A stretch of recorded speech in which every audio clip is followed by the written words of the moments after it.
So today we are here in Penang to drive this car, the new Proton S70. It has been making waves in the Malaysian market ever since it was launched towards the end of November of 2023.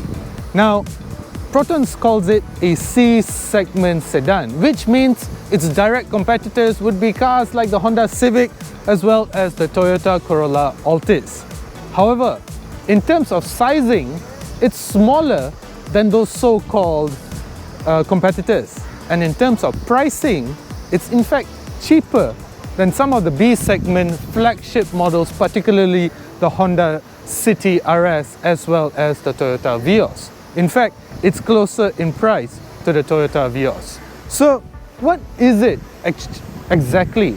I will let you answer that question, but what I can tell you, however, is that it is a very impressive sedan after having driven it here in Penang. However, we've only driven it in the mountains as well as the city of Penang. We are going to be driving it back to KL tomorrow. Before we do that though, let's take a quick look. Design, guys, I'm not exaggerating, it is a very handsome machine. It is obviously, if you don't already know, it is obviously based on the Geely M Grand. And what is unique over here is that the grille, in typical Proton fashion, has been updated. Of course, the bumpers as well as the wheels are Proton as well. You also get LED headlamps and LED tail lamps. And because this is the flagship model, you also get a sunroof. So this is the flagship X model. And in terms of sizing, it's actually bigger than the Honda City, which is in turn just about slightly bigger than the Toyota Vios. And that actually translates to a bigger interior, which I'll show you shortly, but it's actually quite impressive. Now, I am totally blown away by the way this car looks, the interior that it has to offer, as well as its spaciousness and its drive quality. I think Toyota and Honda have something serious to worry about. Even boot space is generous. I hope you can see this. But yes, boot space is generous and the seats are collapsible. Before that, let's take some time to appreciate these seats. They don't only look good, they're fabulous to sit on. Now this is Napa leather, flawless leather. Stitching is high quality as well. In fact, when it comes to quality, the S70 delivers in almost every aspect. In fact, I just have to say this, that if the car, the S70 came with Apple CarPlay and Android Auto, it will blow the competition right out of the water. It is just so impressive that, yeah, as I said, it's going to give Honda and Toyota a hard time. So, in terms of the interior, you basically get the same steering wheel as the X50, which is what the S70 is based on. That's right, the S70 and the X50 share the same platform. I'm not quite sure what the platform is called, it starts with a B right now. But anyway, you also get this massive 12.3-inch infotainment system. You also get a large digital meter panel over here, so which is quite similar to the one in the Proton X90. Speaking of the X90, you also get the same gear selector as the X90. Now, it's an electronic gear shifter, it's not a mechanical gear shifter, so shifting from P to D is a two-step process, and shifting to R, for example, from D is a two-step process, shifting to N is one, and shifting to P is just that. Why is it like that? Well, because there's no lock button. Proton says that they've had issues in the past where people have accidentally selected R while the car was moving, hence why they produced it this way. Yeah, I said Proton produced it this way because the Geely M Grand, which is what this car is based on, has a different gear selector. Only in the Malaysian market is the gear selector totally different. And check out that sunroof. Yeah, this is the flagship X model, slightly over 94,000 ringgit, which gives you a sunroof as well. So huge fan of that, no doubt. And the one thing about the sunroof though is that to open it, you have to do this. It's a 2-step process, 3-step process, and that opens the sunroof over there. And then to close it, you can just press close. Or the other way that you can do this is this. Hi Proton. Hi Proton. I'm listening. Open the sunroof. Okay, opening. That's another way to open the sunroof. Hi Proton. Good afternoon, Master. Close the sunroof. Okay, I'll close the sunroof. That's cool. So the other thing is, one thing that Proton has got right is that the air conditioning control, or perhaps Geely has got right, is that the air conditioning controls are just physical buttons over here, which is what they should be, because unlike some of the cars like Tesla, Volvos, which just bizarre that you actually have to go into here to select your air conditioning settings, which, yeah, it's quite moronic if you ask me. However, you still have to delve deep into here to select your drive modes, your parking distance, your door light control. In fact, you get from here, you select your wireless charging, which is over here, and things like ADAS, lane keep assist, very annoying. We always keep it off, and basically all the other controls are here. X50 steering wheel, like I've already mentioned, quality is brilliant, it's top notch, and so is spaciousness. As I've already said, the boot is spacious, no doubt about it. Even the sitting position of the S70 is spot on perfect. Why is this a big deal? Is because the Geely M Grand is actually a left-hand drive model. So 70% of the world drives on the left, right? In terms of steering position, I'm talking about. So in that sense, for Geely to actually sell this car in models in right-hand drive markets, is they actually have to switch it to the right, obviously. And one of the things about doing this is that you have to sacrifice on the position of the steering wheel.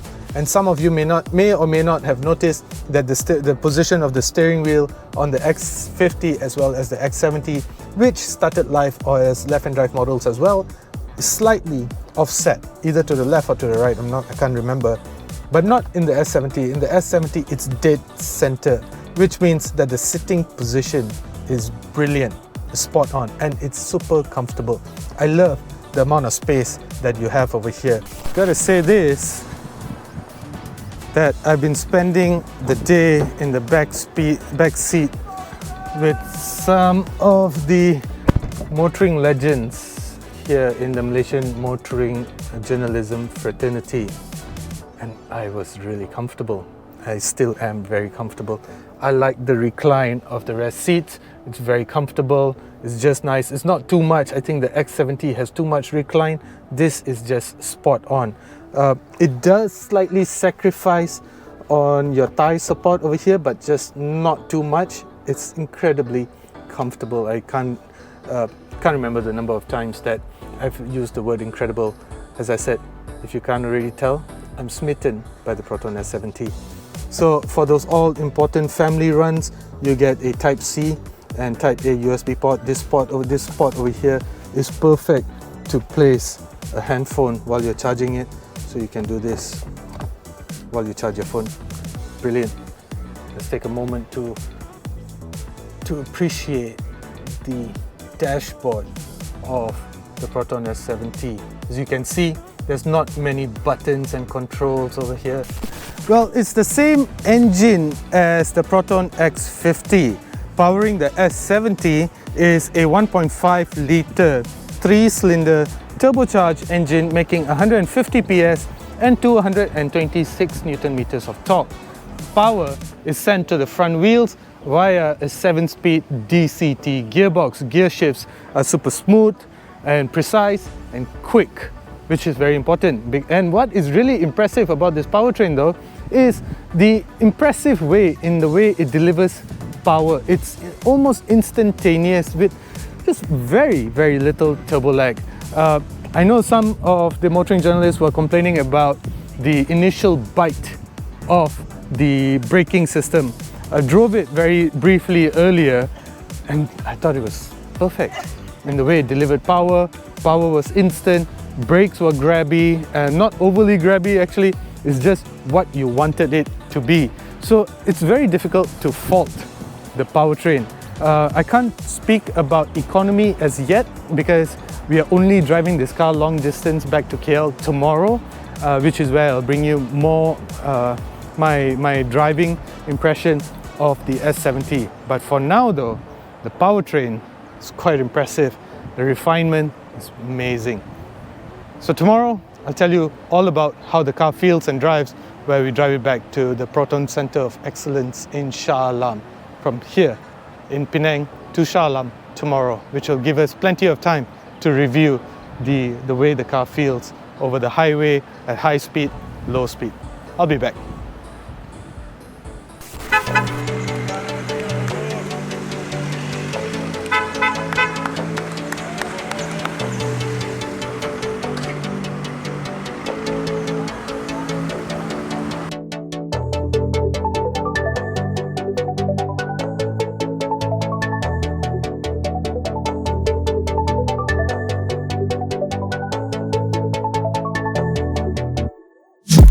So day 2, and on the way back to KL with a quick stop for lunch in Ipoh. So just spent some time on the highway. Yesterday spent some time on the back roads of Penang with this legend that is sitting right next to me. He's just out of frame. Uncle Wai, say hello. That's his fingers over there. And behind me, that ringtone that you're hearing is from Uncle Lim Beng Chuan, who's with Nanyang. And so just a quick recap of what I said yesterday. I actually really like the interior of the S70. I think it's well built, and we are doing about some quite Saman-friendly speeds right now. But I don't hear any buzzing sounds. I don't hear anything that is rattling, sounds that are not supposed to be there, which means the refinement is actually quite impressive. Let's not forget that the S70 is based on the Geely Emgrand, which is essentially a left-hand drive car. So during the process of converting the left-hand drive to a right-hand drive, a lot of things can go wrong, right? However, Proton says that they spent 1.2 million kilometers localizing the S70, and they took 25,000 man hours to do that. And not only that, they actually changed 423 parts from the Geely Emgrand to the Proton S70, which means that a lot of things can go wrong, and they have not. The way that the car drives, the way it feels, and the refinement that it has to offer, simply said, is very impressive. Of course, in terms of wind noise, if you notice, I am slightly raising my voice over here to speak to you. So yes, there is some wind noise that is intruding back into the cabin, but let's not forget that this is, after all, a B segment car. Of course, there's a lot of debate on whether it's a B segment car or a C segment car, because during the launch of the S70, in fact, during the media preview of the S70, Proton said that the S70 is a C segment car at B segment prices, which essentially means that you are getting a bargain, right? So, and what you're getting in this car, I think it's incredible value for money. A lot of you have been sending me messages asking how does it drive, how does it feel. 180 kilometers per hour, goyang ke tak, I'm here to tell you that it drives really well. I like the way it responds. I like the way the throttle responds. There is that initial surge of power when you initially get off from a standing start. Might catch you off guard, but I suspect that might take some getting used to as you get to know the car better. But there are a lot of things about this car to love, such as the fact that it comes with a sunroof. However, as I pointed out yesterday as well, getting operating the sunroof is a 2 or 3 step process inside here, inside this infotainment system. But good thing that the S70 comes with this. Hi Proton, open the sunroof.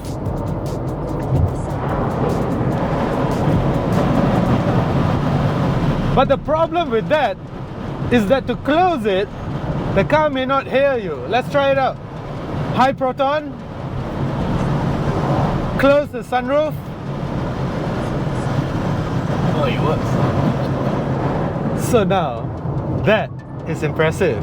So even though it might be a 2 to 3 step process deep into this control system in here, the voice control is actually quite impressive. It hears you, and what is important about voice controls is that they recognize local accents. They recognize Malaysian accents, they recognize all of that. So that is very impressive. That's the first time I tried it. I'm happy to say that very impressive. So of course you can control a lot of things as well, such as your air conditioning temperature. You can even tell it to put down all 4 windows, which we're not going to because it's about 35 degrees outside. So anyway, the way the car balances itself, the features that it has to offer, it even has cruise control. I think for 94,800 ringgit, it's an absolute bargain. This is, after all, the flagship variant, the X variant, hence why it comes with a sunroof. How do the rest drive? Well, I will tell you that when I actually get a chance to pick them up. But for now, I think that the S70 offers impressive bang for buck. What about fuel consumption, you ask? Actually guys, not really a great time to talk about fuel consumption because we've been gunning it. But the good thing about being able to gun it on the highway, on the open highways, is that I can tell you the handling is perhaps even better than the Preve and the Inspira. There's this entire argument about torsion beams lah, this lah, that lah. But a good torsion beam, a properly set up torsion beam, is just as good as a multi-link suspension. Alright guys, so finally at Proton COE, where the typical KL storm has greeted us. And thank you Uncle YS, thank you Uncle Lim. It was an absolute pleasure to drive the car from Penang back to KL. And wow, what a first impression. There's absolutely nothing bad to say about the new Proton S70, except for the fact that I wish it came with Apple CarPlay and Android Auto. But the good news about that is that Proton has confirmed that they are working on it, and it's not far from being introduced. In fact, they are so far along that it's just a matter of licensing. So that should put to rest the entire Apple CarPlay, Android Auto thing with Proton. So that's great news lah, basically. So what about the Proton S70 itself? As I've said, the engine is a great balance. The engine is nice. It has a good balance of power and efficiency. I think even handling wise, I'm glad that I was paired up with one of Malaysia's most talented pair of hands, most legendary pair of hands, and that allowed us to explore the handling in depth. I think we have basically concluded that the handling of the Proton S70 is an amazing balance of sportiness and comfort. No complaints over there. The engine, of course, it's basically the same engine as the Proton X50, but the car is about 200 kgs lighter, so it feels more urgent, it feels more rapid, and that just makes the car feel a little bit faster, I would say. But besides all of that, I think if you're looking for a car that is great for a family of 4 or a family of 5 with young kids, or something on a day-to-day practicality, there's no beating the Proton S70. I've always been a fan of the Honda City. The Toyota Vios, I acknowledge that it's a great car as well, but it's small. The newer generation model is quite small. The Proton S70 though plugs all of that and balance it out with a great price. And it also comes with the entire ADAS safety system. It basically has everything that you need. I'm a fan of the new Proton S70. Thank you for watching, guys. As usual, do consider subscribing.